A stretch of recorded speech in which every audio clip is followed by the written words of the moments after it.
From Western New York's news leader, this is News 4 Buffalo Update with Bob Coop, Jackie Walker, Van Miller, and Don Paul. At this hour, Buffalo homicide detectives are investigating the shooting death of an East Side man.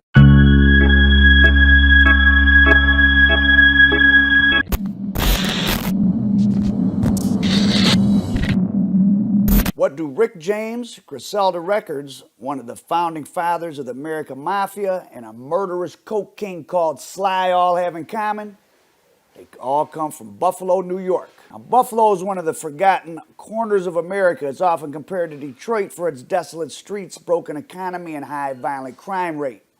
The shooting was here at 383 Woodlawn Avenue, and it appears that the victim and the suspect were cousins. Police are not releasing the name of the victim right now, or releasing the name of the suspect. The suspect has been taken into custody, though. We do know that at this point. From late 80s to the mid-90s, Buffalo's murder rate was higher than New York City, as crack cocaine made its way upstate to New York. And Buffalo police still haven't located the weapons used in the shootout on Maston Avenue today. Police say two men started shooting at each other after arguing over some money about 9 o'clock this morning. And the most infamous black gangster of the era was Donald Sly Green, who's also a major inspiration for Griselda Records and Westside Gunn. He was only maybe 5'1", 5'2", like my little sister height, you know what I'm saying?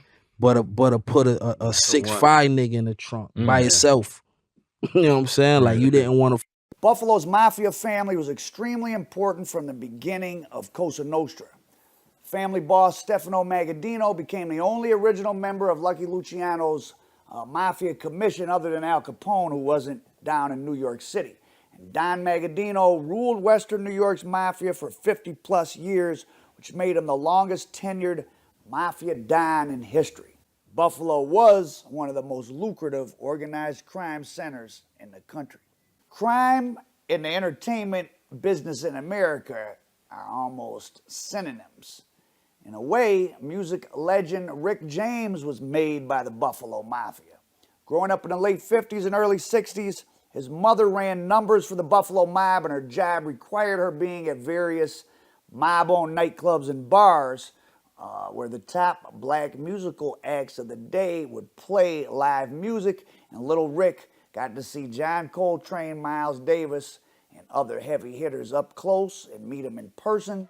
So I guess you could say that without Buffalo's Cosa Nostra, there'd be no Super Freak and no You Can't Touch This. The year is 1968. Buffalo police find $500,000 stashed in the attic of mob boss Stefano Magaddino's son. Now, the boss had been telling his underlings that money was tight and he couldn't afford to pay Christmas bonuses, but the discovery of this $500,000 told his soldiers that Don was lying and helped to undermine his power. And when his son finally took over, the Magaddino family power began to fade. They had been one of the most important mob families in the country for a long time. But on the other side of the tracks in Black Buffalo at the same year, 1968, the key inspiration for Griselda Records was being convicted of his very first crime, the murder of a female store clerk. His name was Donald Sly Green. He was just 14 years old at the time, and he only spent a year in juvenile detention. And Buff is one name that's going to ring bells of the illest, grimiest of all time, and that's Sly Green. You know what I'm saying? That's the boogeyman. So who is this Donald Sly Green that Westside Gunn found himself in federal prison with just before his own meteoric rise to fame and fortune with Griselda Records? And why is Sly such an inspiration to their music and their merch? The LA Boys was the name of his gang, not because they were from LA, but the cocaine was. Sly Green's LA Boys took over a large portion of Buffalo's dope game in the late 80s and early 90s, and they're still considered the best that ever did it in the city. And wiretap transcripts showed that Sly planned to stack $50 million in cash, and he was convicted of committing a half-dozen murders in his quest to take over Buffalo. Most of those crimes, including the murders that the feds alleged against him, actually occurred while he was in the prison and supposedly pulling strings. Federal prosecutors wanted to hit Sly with the death penalty, and his trial was marked by such incidents as Mr. Green grabbing the water pitcher from his lawyer's table and smashing it into the head of a man testifying against him while he sat on the witness stand. He even allegedly made death threats to the lead prosecutor. Now, Sly Green was a wild, violent, and ambitious man who the feds alleged was proud of the bloodshed being caused on Buffalo's east side. One incident that shows what kind of guy he was in a high-speed car chase, jumped into the car the guy was chasing. Like, mind you, they're driving fast. The guy was named Fat Richard. They got up next to him, and like, you know, in a Western movie when the cowboys and Indians and they jump on the other guy's horse. Well, he jumped in Fat Richard's car from another moving car. And while he was serving time in state prison for a murder in '91, the LA boys were still running, and Sly Green was supposedly showing a fellow inmate who turned jailhouse informant press clippings about murders that were going on in Buffalo right then. While Sly was already locked up for murder, he was telling these jailhouse snitches, according to them, see these news stories about these murders, these are my guys, this is what they're doing. That sounds a little fishy, but Sly Green's chief co-conspirator was a young black guy that owned a big construction firm in Buffalo and acted as a financier and advisor, but he would show up to the meetings with his partner Sly Green with his own bodyguards that would be wearing ski masks to hide their identity. Sounds like he was afraid of his partner Sly, that he would knock off his bodyguards, and without protection, Sly would knock him off and take over the whole business. So he didn't want Sly to see his bodyguards' faces. This call is from a federal prison. And they made me feel useless. I mean, no matter how much representation I had, there was no way I was going to win a trial like that after you see how they done the security. They had me strapped down like I was Hannibal Lecter, and after I screamed on a few jurors and said that they was lying, and some of the witnesses, some of my the guys that they said was my captains that was testifying against me, they kicked me out the trial, and I was never allowed back inside the trial. I had to watch it on the TV monitor upstairs with some of the FBI and the U.S. Marshals being up there. They kicked me out of trial and put me in a bullpen, and I had to watch it on a TV monitor. This call is from a federal prison. Okay, as a young man in the streets, I was street poisoned, obligated to a life in the streets, and I came up under guys that was hustling in the streets, and because I seen them hustling, then I began to hustle. And the hustling and being street poisoned caused me 5 life terms and 135 years in federal and state prisons, never to walk the streets again. I was charged with a 73-count indictment with RICO enterprise, RICO conspiracy, major drug crimes, as being a crime boss, as being a godfather, for which I never was.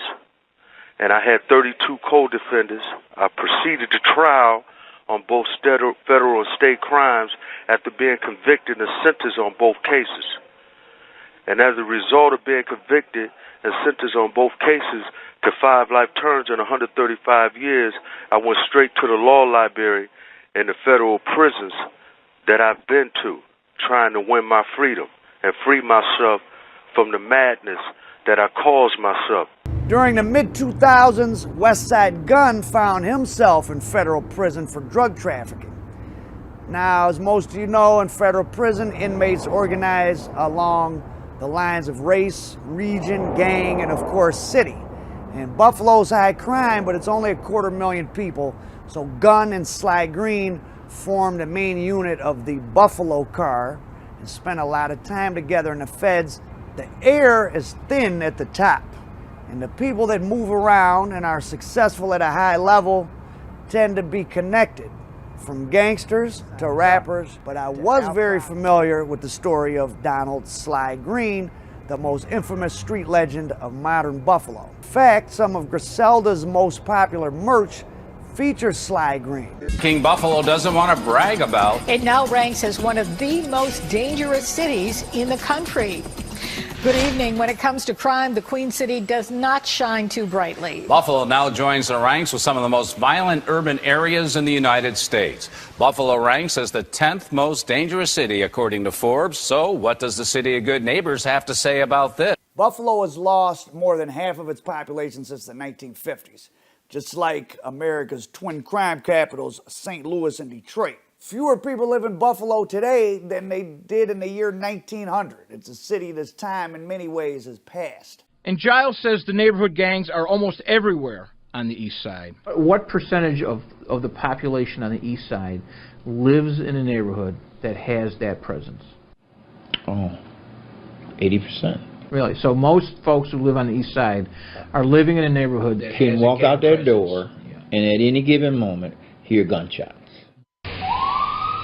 Drugs are behind some of the violence, but much of it is fueled by social media. A lot of stuff is said. A lot of threats are made on social media, right? And we know that, right? Because we're reading it. And then shortly after these threats are made, somebody dies. There's one name that's going to ring bells of the illest, grimiest nigga of all time, and that's Sly Green. You know what I'm saying? That's the boogeyman. You know, he still wore a suit. He was like on some like Frank Lucas shit. You know what I'm saying? Right. Like on some Nicky Barnes shit, but in Buffalo.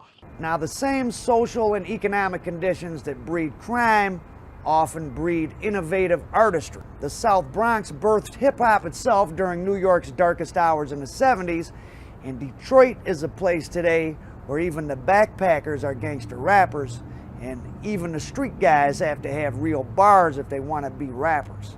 And one of the hippest record labels of right now is Buffalo, New York's Griselda Records. Co-defendants, 11 cities and 2 countries. I had guys on my case from Cali, guys on my case from New York, guys on my case from Rochester, Syracuse, Buffalo, guys on my case from Detroit. Yeah, I'm like, wait a minute. Sly Green is in this fucking building right now. They like, yeah. Take me to him, you know? And ever since then, it was just like Big Brother. You know what I'm saying? I was with, you know, Free Sly, man. He got like his own like law firm in the prison. I went straight to the law library in the federal prisons that I've been to, trying to win my freedom and free myself from the madness that I caused myself. Being around him every day, and I'm sitting at the table with real Mafia. I went to the table with Nicky Scarfo.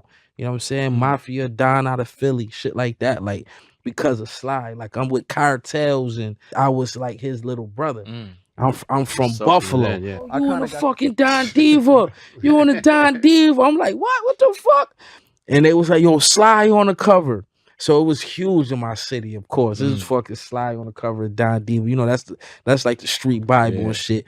But when you look in it, you see me and him together. So I always say, like, that's one of the illest pictures of all time. Sly Green got convicted, and today he's still serving life in prison, but he's shouted out by Westside Gunn and Griselda Records a lot. Sly himself was a well-known jailhouse lawyer of sorts. What I'm trying to accomplish with the book is I'm trying to explain to the public that you could come to jail and you could be sentenced to 5 life terms.